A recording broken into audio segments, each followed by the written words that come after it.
नेपाल ने पिछले 5 दिनों में ही सब कुछ देख लिया। सरकार विरोधी हिंसक आंदोलन, प्रधानमंत्री का पद छोड़कर भागना और नई अंतरिम प्रधानमंत्री का पद संभालना। मगर ऐसा क्या हुआ जो नेपाल के युवा इस उग्र रूप में सड़कों पर उतर आए? ये बिना नेता का आंदोलन कैसे इस ऊंचाई तक पहुंचा और आंदोलनकारी ज़ेनज़ीक ने कैसे युवा बालेंद्र शाह को छोड़कर बुजुर्ग सुशीला कार्की के नाम पर अपनी सहमति जता दी? साथ ही अब आगे कितना मुश्किल भरा सफर होगा सुशीला कार्की का, आपको सब कुछ हम बताएंगे, इस रिपोर्ट में देखिए। आखिरकार नेपाल में सत्ता का तख्ता पलट हो चुका है। सोशल मीडिया बैन से लेकर भ्रष्टाचार के खिलाफ जेनजी का भड़का गुस्सा आखिरकार रंग लाया। भ्रष्ट मंत्रियों को देश छोड़ना पड़ा और अब नेपाल की कमान सुशीला कार्की के हाथों में है। कार्की के हाथों को थामे ये युवा योद्धा आज नतमस्तक हैं। सुशीला कार्की के पैर छू रहे हैं, हाथों को बड़े प्यार से और उम्मीदों के साथ अपने हाथों में थाम रहे हैं, क्योंकि ये सरकार युवाओं ने गिराई तो युवाओं ने ही अपने तरीके से ऑनलाइन प्लेटफॉर्म पर डिस्कार्ड पर चर्चा की। कई नामों पर चर्चा हुई, वोटिंग हुई और सुशीला कार्की को सबसे ज्यादा वोट मिले। लेकिन कार्की को कांटों भरा ताज भी मिला है। कार्की ने जिस वक्त नेपाल की कमान संभाली है, उस वक्त उनके सामने एक ठप संसद है, सुलगता हुआ पीएम आवास है और निष्क्रिय न्यायालय है, जिसमें कुछ वक्त पहले ही युवाओं ने आग लगाई थी। कार्की की शपथ लेने के बाद से ही नेपाल में सन्नाटा है। आंदोलनकारी युवाओं से पटी सड़कें अब शांत है। सवाल ये है कि आखिर युवाओं ने कार्की को ही क्यों चुना? तो दरअसल कार्की की जज वाली छवि, भ्रष्ट नेताओं को सजा देने का रिकॉर्ड, पुरानी पीढ़ीगत राजनीति से ब्रेक और सत्ता में परिवारवाद, भाई भतीजावाद पर रोक लगाने के लिए युवाओं ने कार्की के नाम पर सहमति जताई। लेकिन कार्की के सामने आसमान छूती उम्मीदें हैं। भ्रष्टाचार पर नकेल, नौकरियों का सृजन और नेपोटिज्म की जड़ें उखाड़ना, और यही उम्मीदें उनकी सबसे बड़ी चुनौती है। अगर एक भी कदम डगमगाया तो जनता का गुस्सा फिर सड़कों पर होगा। देखिए, अभी के हालात में नेपाल में शायद ये थोड़ा अच्छी खबर है कि वायलेंस रुकता दिखता है। सबसे पहला तो अहम मुद्दा है कि वायलेंस रुके, वन इमीडिएट। परंतु अभी भी 6 महीने हैं इलेक्शन में, क्योंकि जो इलेक्शन होगी वो मार्च 26 में होने की बात हो रही है। ये तो इंटरिम प्राइम मिनिस्टर है। इंटरिम प्राइम मिनिस्टर की कितनी पावर होती है? ये जेनजी रेबेलियन के जो लोग हैं वो इसके साथ कितना मिलकर चलेंगे? कौन मंत्री अपॉइंट होंगे? किस डायरेक्शन जाएगा? जो पॉलिटिकल पार्टीज हैं वो क्या करेंगी? आर्मी क्या रोल निभाएगा? तो बहुत सारी अनसर्टनिटीज हैं अभी भी नेपाल में। सुशीला कार्की के पास सिर्फ 6 महीने का वक्त है। मार्च 2026 तक नए चुनाव कराने हैं। संसद, कोर्ट, पीएम आवास, सब कुछ जलकर खाक है। इस बीच 2 बातें साफ हैं। पहली ये कि कार्की को युवाओं को साथ लेकर चलना होगा, नहीं तो कुर्सी हिलने में देर नहीं होगी। और दूसरी सबसे जरूरी बात, अब पुराने घोटाले और नेपाल में पुरानी सियासत नहीं चलेगी। ब्यूरो रिपोर्ट, विस्तार न्यूज। तो नेपाल की इस उथल पुथल पर हम बात करेंगे वरिष्ठ पत्रकार सुनील सक्सेना जी से, जो आज हमारे साथ स्टूडियो में है।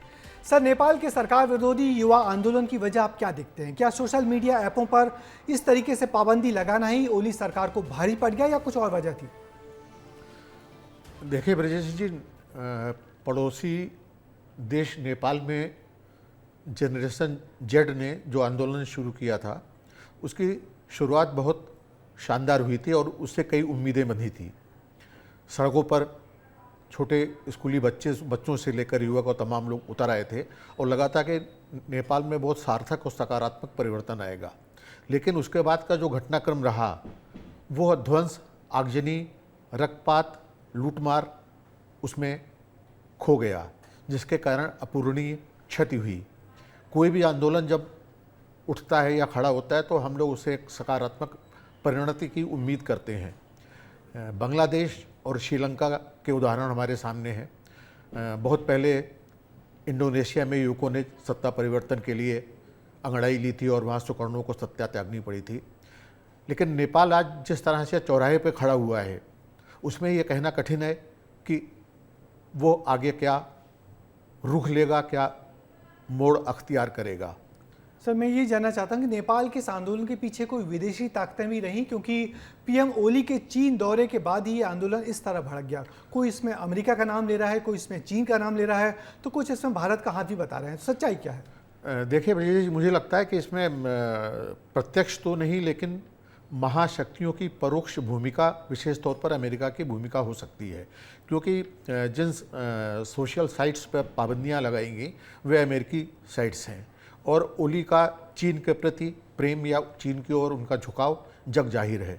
9 सितंबर से सिर्फ 6 दिन पहले 3 सितंबर को ओली बीजिंग गए थे, उनका वहाँ राजकीय भव्य स्वागत भी हुआ था।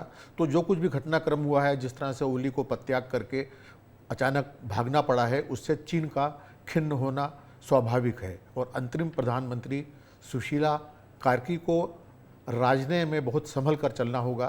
सर, दो मेरा अगला सवाल महाशक्तियों के बीच में बिल्कुल चीन मेरा और हाँ, मेरा अगला सवाल आपसे यही था कि क्या जिस तरीके से सुशीला कार्की को अब अंतरिम प्रधानमंत्री बनाया गया है, तो उनके आगे कितनी चुनौतियां होंगी? क्या वो 6 महीने चैन से काम कर पाएंगी? क्योंकि युवाओं का आंदोलन था, युवाओं को बहुत ज़्यादा और बहुत जल्दी एक्सपेक्टेशन होती है सब चीज़ों की। देखिए, इसको ताज शब्द का मैं इस्तेमाल नहीं करूंगा कि वो सामंती शब्द है, लेकिन वो बहुत चुनौतियों के रूबरू हैं। जिस तरह से नेपाल, भारत और चीन 2 महाशक्तियों के बीच में एक बफर स्टेट की तरह से है, और जो लगातार घटनाक्रम वहाँ रहा है, जिस तरह से आज से लगभग 10 वर्ष पूर्व वहाँ पर राजशाही का अंत हुआ और एक सेक्युलर सार्वभौम गणतंत्र वहाँ उभर कर आया है, उसमें इनकी चुनौतियाँ बहुत बड़ी हैं। और नेपाल में हद दर्जे का भ्रष्टाचार है।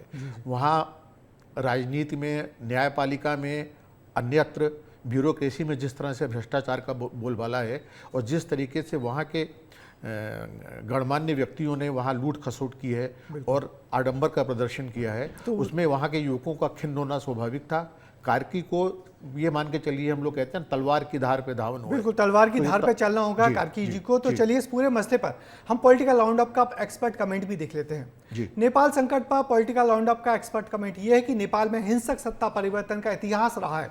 नेपाल बार बार गिरा और उठा है, मगर युवाओं का यह आंदोलन सत्ताधीशों और उनके परिवारों के खिलाफ था, जो भ्रष्टाचार कर अपना खजाना भर रहे थे। अब यह साफ है कि भ्रष्टाचारी सरकार को गिराने बड़ी ताकतें नहीं, बल्कि युवाओं की एकजुटता ही बहुत होती है। नेपाल के आगे आने वाले दिनों में रास्ता बहुत कठिन है।